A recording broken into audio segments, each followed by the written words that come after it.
The book of Deuteronomy, the fifth book of the Torah, contains the last words that Moses spoke to the Jewish people shortly before his passing.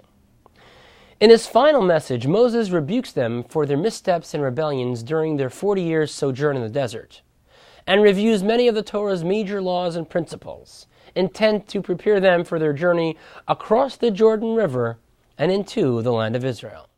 These are the words, begins the Torah, that Moses spoke to all of the Jews on the other side of the Jordan.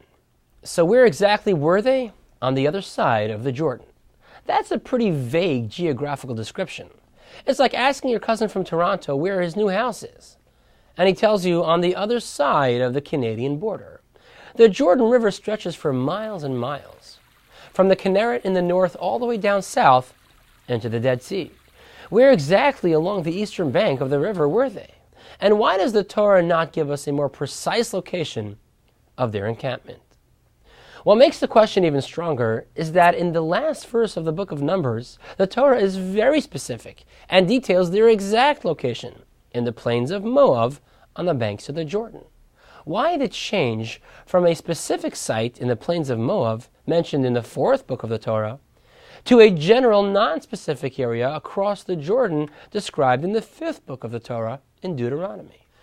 Hasidic teachings explain that the book of Numbers and the book of Deuteronomy each represent two different ways of living and worshiping God. Up until now, in Numbers, the Jewish people sojourned through the desert, not having lost their way as is commonly thought, but rather as a spiritual preparation to enter into the land.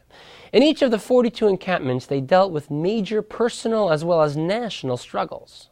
They were challenged to overcome great temptations and rebellions, to engage the powerful forces of darkness and impurity that sought to drag them down, crushing and defeating them both on the battlefield as well as in spiritual warfare.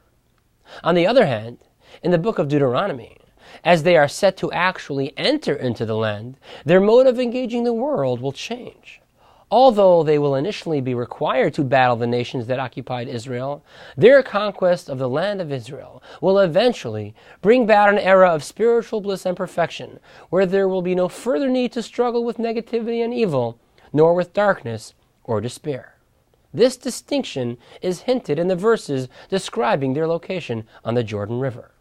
In Numbers, the Torah tells us that the Jews were dwelling in the plains of Moab. The Moabites were the nation that represented the greatest power of evil and darkness, and the Hebrew word for plains, arvot, is related to the word erev, which means night. However, when it comes to Deuteronomy, the Torah simply says they were, quote, on the other side of the Jordan. The Jewish nation was already successful in defeating and nullifying the darkness, and were now entering into a new, bright, utopian age of harmony and tranquility on the other side of the Jordan, where they will no longer struggle with the challenges posed in the harsh desert environment and will enjoy the fruits of their labor, the spiritual gratification and godly bliss in the lush paradise of the land of Israel. In this week's Torah portion, we learn that while we currently must struggle with darkness and disparity, with daily challenges both in our material life as well as in our observance of the Torah, we know that around the corner, an era of eternal peace and prosperity awaits mankind.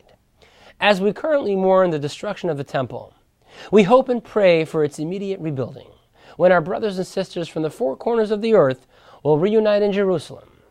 And as the prophets foretell, the age when the world will be filled with the knowledge of God as the waters cover the sea. I'm Rabbi Benny Rappaport, and thank you for joining us.